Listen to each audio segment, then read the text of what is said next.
যুগের সাথে পাল্লা দিয়ে সংবাদের শীর্ষে পৌঁছাতে চায় এশিয়ান টেলিভিশন।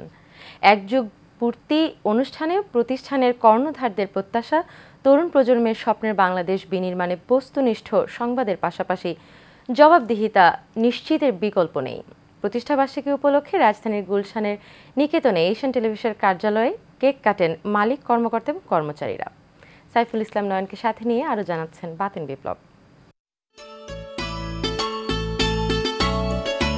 দেশের প্রথম উচ্চ প্রযুক্তির বেসরকারি স্যাটেলাইট চ্যানেল এশিয়ান টেলিভিশন। বিনোদন এবং সংবাদের মিশেলে চ্যানেলটি এরই মধ্যে ১২ বছর পেরিয়ে ১৩ বছরে পদার্পণ করেছে। প্রতিষ্ঠাবার্ষিকীর অনুষ্ঠানে রূপায়ণ গ্রুপ ও এশিয়ান টেলিভিশনের ঊর্ধ্বতন কর্মকর্তারা কেক কাটার মধ্য দিয়ে দিনটিকে স্মৃতির মালঞ্চে স্মরণীয় করে রাখেন। এ সময় উপস্থিত ছিলেন এশিয়ান টেলিভিশনের DMD Sajjad Hossain Rashid Parvez, DMD operations Zahid Ibne Rashid, DMD Tushar Rashid, DMD Faisal Rashid, Rupayan গ্রুপের vice chairman Ali Akbar Khan Ratan, vice chairman Nowrin Jahan Mitul, উপদেষ্টা ব্রিগেডিয়ার জেনারেল অবসরপ্রাপ্ত আবুল কালাম আজাদ, ওয়াহিদ মুকাই আলী, জাতীয় পুরস্কারপ্রাপ্ত ফুটবলার আব্দুল গাফফার, এশিয়ান টেলিভিশনের head of news Sirajul Islam, রূপায়ণ গ্রুপের মিডিয়া কোঅর্ডিনেটর হাবিব রহমান পলাশ সহ এশিয়ান টেলিভিশন ও রূপায়ণ গ্রুপের ঊর্ধ্বতন কর্মকর্তা ও কর্মচারীরা।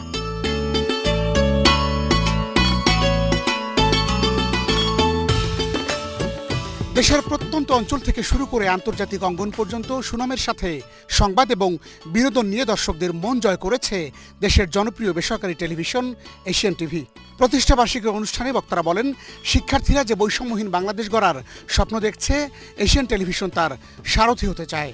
আগামীতে আরো ইমপ্রুভ করবো আমাদের বিজনেসটা, যে কারণে এখন রানিং করছি, এবং আমি আশা করবো যে আপনারা সবাই আমাদের সাথে দাঁড়াবেন এবং এই বিজনেসটাকে আরো বড় করানোর জন্য আমরা যে জার্নালিজমের দিক দিয়ে এবং এন্টারটেনমেন্টের দিক দিয়ে আরও বেশ করে একটা ইমপ্রুভমেন্ট আনতে পারি এবং আরও প্রোগ্রাম দিতে পারি এবং বেটার নিউজ দিতে পারি। এটার জন্য আপনাদের সকলকে আমাদের সাথে দাঁড়ানোর জন্য অসংখ্য অসংখ্য ধন্যবাদ। অন্তর্বর্তীকালীন সরকারের নানা সাফল্যে এশিয়ান টেলিভিশনের অগ্রণী ভূমিকা থাকবে বলেও আশাবাদ ব্যক্ত করেন কর্তৃপক্ষ। এশিয়ান টেলিভিশন শুধুমাত্র আমাদের বিনোদন নয়, আমরা যে এটাকে আমাদের সংবাদের জগতে সংবাদ পরিবেশনের ক্ষেত্রে আমরা একটা নিরপেক্ষ এবং সর্বজন গ্রাহ্য একটা টেলিভিশনে রূপান্তরিত করতে চাই। প্রোগ্রাম আমাদের যে অ্যাচিভমেন্ট সব আপনাদের জন্য, সব দর্শকদের জন্য। আমি আশা রাখি যে এশিয়ান টিভি যুগে যুগে আপনাদের সাথেই থাকবে। শারীরিক অসুস্থতার কারণে প্রতিষ্ঠাবার্ষিকী অনুষ্ঠানে যোগ দিতে পারেননি এশিয়ান টেলিভিশনের স্বপ্নদ্রষ্টা ও চেয়ারম্যান আলহাজ হারুনুর রশিদ সিআইপি।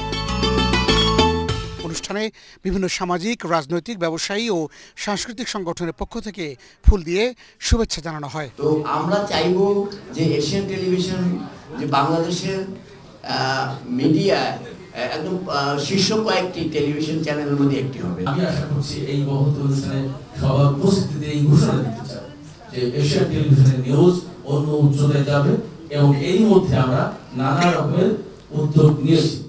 দর্শকদের জন্য আমরা নিয়মিত সম্প্রচার করছি Turkish dubbing serial Ayesha Maryam. এটা পৃথিবীর প্রায় ৫৭টা দেশে সফলভাবে সম্প্রচারিত হয়েছে এবং এই অনুষ্ঠান টিআরপিতে ১ নম্বর অবস্থানে আছে। প্রতিযোগী প্রতিষ্ঠানগুলোর পাশাপাশি আমাদের যে সামর্থ্য আছে, ওই সামর্থ্য অনুযায়ী আমাদের প্রতিটা ডিপার্টমেন্ট তাদের স্ব অবস্থান থেকে সাপোর্ট দিয়ে আমরা এখনো উল্লেখযোগ্য টেলিভিশনগুলোর মধ্যে আমরা আমাদের নিজস্ব একটা অবস্থান করে রেখেছি। আপনাদের সবার সহযোগিতায়, আপনাদের সবার ভালোবাসায় শুধু একজন না, আমার ধারণা, আমি আশাবাদী যে ১০০ বর্ষেও আমরা থাকবো না, আমাদের পরের প্রজন্ম থাকবে, ১০০ বর্ষ পূর্তি এইভাবে পালিত হবে। অনুষ্ঠানে দর্শক, বিজ্ঞাপনদাতা, কেবল অপারেটর সহ সবাইকে অভিনন্দন জানিয়ে কর্ণধাররা আরও বলেন, অর্থনৈতিক উন্নয়ন, সাংস্কৃতিক বিকাশ, খাদ্য নিরাপত্তায় শতভাগ অর্জন তথা বাংলাদেশের সার্বিক উন্নয়নে অংশীদার হিসেবে কাজ করবে এশিয়ান টেলিভিশন। বাতেন বিপ্লব, এশিয়ান টেলিভিশন, ঢাকা।